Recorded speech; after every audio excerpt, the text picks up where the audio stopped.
Oke teman-teman, kali ini saya sudah bersama Pak Cah, masih di wilayah Masjid Al-Ghazali yang akan dibangun. Dan sekarang sudah bisa teman-teman lihat di belakang saya sudah ada kubah yang sangat indah nantinya kalau ada jadi, dan akan menjadi salah satu ikon atau logo yang menjadi tontonan banyak orang sebagai Al-Ghazali seperti apa gitu.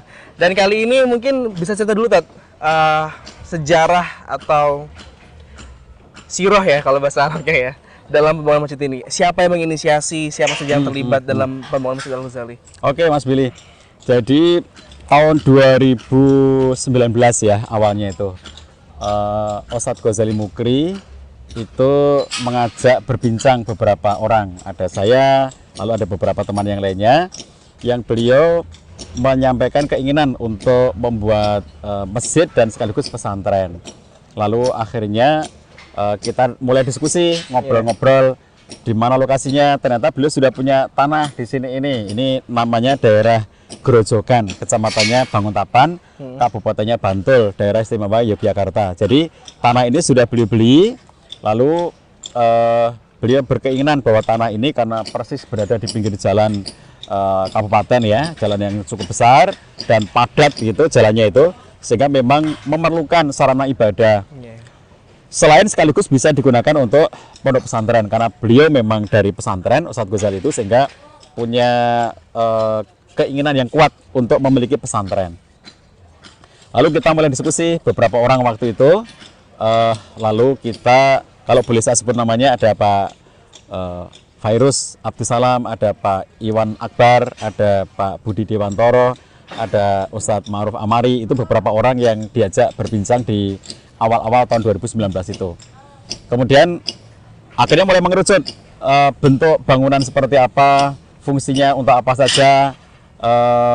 Kita mulai merencanakan, lalu siapa yang akan kita libatkan. Nah, disitulah kemudian kita mulai mencari-cari berbagai pihak yang nanti akan kita libatkan. Jadi tahun 2020 kurang lebih bulan Februari, tanggal 10 Februari 2020 kita memulai proses pembangunan masjid ini. Jadi diawali dengan tentu saja setelah mengurus perizinan ya, sembari mengurus perizinan, kemudian beberapa bagian perizinan yang prinsip sudah ada, kemudian yang lain-lain dalam proses perizinannya berkembang, menyusul sambil berjalan. Lalu mulailah 10 Februari 2020 mulai proses perjalanan pembangunan. Dan waktu itu kita rencanakan awalnya selain ini masjid utama, lalu di bagian sini sebelah sayap selatan, kemudian sayap timur itu kita gunakan untuk bangunan pesantren. Jadi awalnya ini dulu rencananya penuh begini. Itu rencana tahun 2019. Qadarullah tahun 2020 memasuki masa pandemi. Kita kena musibah seluruh dunia, corona, dan ternyata dampaknya kita nggak bisa ngumpul-ngumpul, kita tidak bisa berkegiatan bareng-bareng, dan dalam prosesnya ternyata itu tidak segera berakhir ya, bahkan sampai dengan hari ini ya Mas Billy, sampai kita ngobrol sekarang ini kita masih berada dalam situasi pandemi, sehingga akhirnya panitia memikirkan ulang, kalau ternyata situasi pandemi ini tidak bisa ditentukan sampai kapan berakhirnya, maka bangunan-bangunan pesantren yang semula kita rencanakan itu menjadi kurang optimal.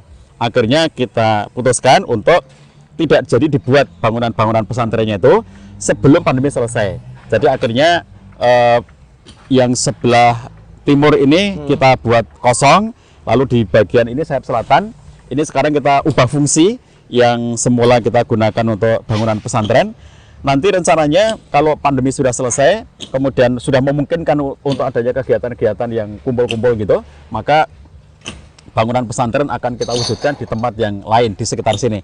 Kita sedang mencari alternatif tempat untuk membuat bangunan pesantrennya. Tetapi lokasi yang ada, yang ini luasnya sekitar 1.800 meter persegi, itu kita optimalkan untuk bangunan utama masjid dan fasilitas-fasilitas pendukung. Tetapi untuk pesantrennya nanti kita cari lokasi yang lainnya untuk dibangun pesantren di tempat itu.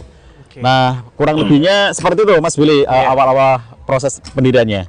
Apakah ada seperti yang tadi sempat kita bahas di bawah ya, Pak Cah, tentang fasilitas ataupun rencana program-program yang akan dilakukan di masjid ini walaupun pandemi seperti ini? Apakah masih ada program-program yang tertentu gitu yang akan dilakukan oleh teman-teman dari Masjid Al-Ghazali?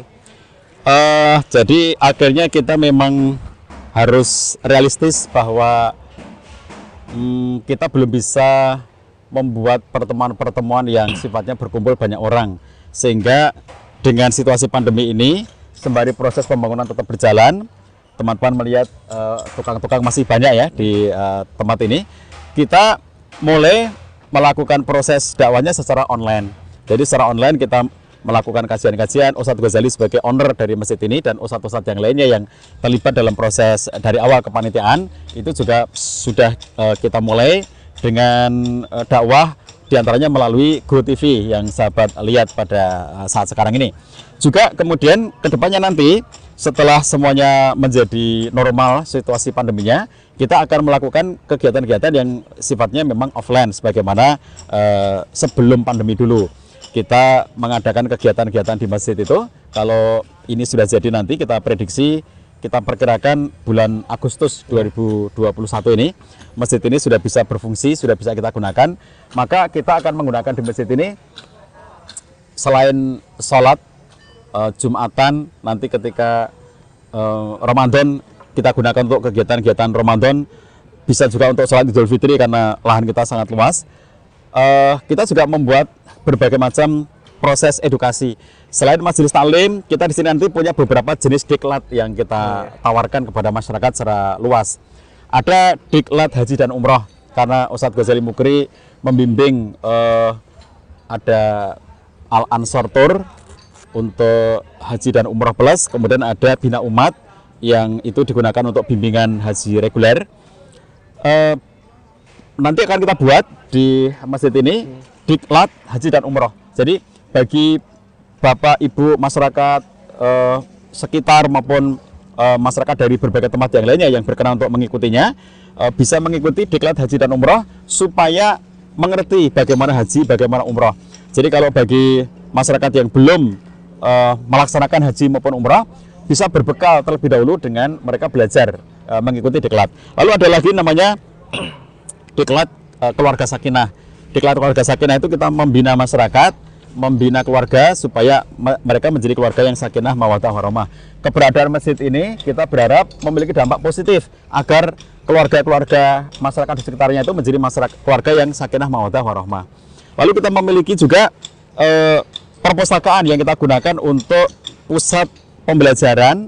Ada buku-buku yang kita tampilkan di dalamnya, berbagai jenis ya, ada buku kitab-kitab klasik berbahasa Arab, kemudian ada buku-buku berbahasa Indonesia terjemahan ataupun buku karya ulama-ulama Indonesia yang kemudian kita gunakan untuk proses pembelajaran bagi warga masyarakat, termasuk untuk anak-anak.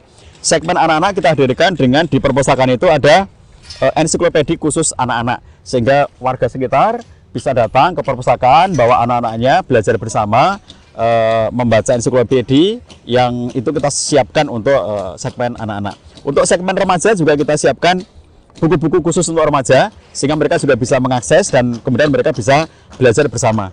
Dan kita buat juga beberapa edukasi yang sifatnya aplikatif untuk warga masyarakat, seperti misalnya latihan-latihan keterampilan ya, pelatihan keterampilan tertentu yang bermanfaat bagi warga masyarakat. Kemudian kita buat ada lagi pelatihan menulis, jurnalistik, kemudian pelatihan-pelatihan seperti fotografi, kemudian bagaimana pemanfaatan teknologi dan seterusnya ya. Ini kita harapkan betul-betul menjadi pusat edukasi yang sangat luas kepada masyarakat. Dan karena ini berada di satu kawasan yang sangat dekat dengan terminal bis besar Yogyakarta ya, namanya Terminal Giwangan. Dekat dari Terminal Giwangan, sehingga bagi warga masyarakat dari berbagai kota ya yang sedang melintas di Yogyakarta atau sedang dalam perjalanan menuju Jakarta, ini menjadi salah satu destinasi. Ada sangat banyak kamar mandi di sini, ada sangat banyak toilet di sini. Rombongan-rombongan menggunakan bis, kawasan parkirnya cukup luas. Beberapa bis bisa masuk ke kawasan ini dan kemudian bisa istirahat ya, mandi, ke toilet, lalu kemudian sholat di sini, kajian-kajian dan seterusnya. Ini sesuatu yang kemudian bisa dinikmati oleh warga dari manapun gitu, Mas Billy. Oke. Kalau dari yang saya sampaikan tadi sudah ada bahwa masjid ini tidak hanya memberikan manfaat atau edukasi sebagai bisa dikatakan hanya berbau Islam saja ya Ustaz ya, tapi juga bisa banyak sekali kajian-kajian atau pelatihan-pelatihan tentang soft skill dan juga hard skill seperti itu, reguler seperti fotografi dan lain-lain. Mungkin juga bisa teman-teman nanti yang berada di sini atau nonton ini bisa main-main ke Al Ghazali TV dan juga di Masjid Al Ghazali kalau sudah jadi Tat ya. Iya. Ya kalau gitu ntar kita jalan-jalan lagi. Kita sendiri Tat ya. Oke, ya. Ketemu lagi.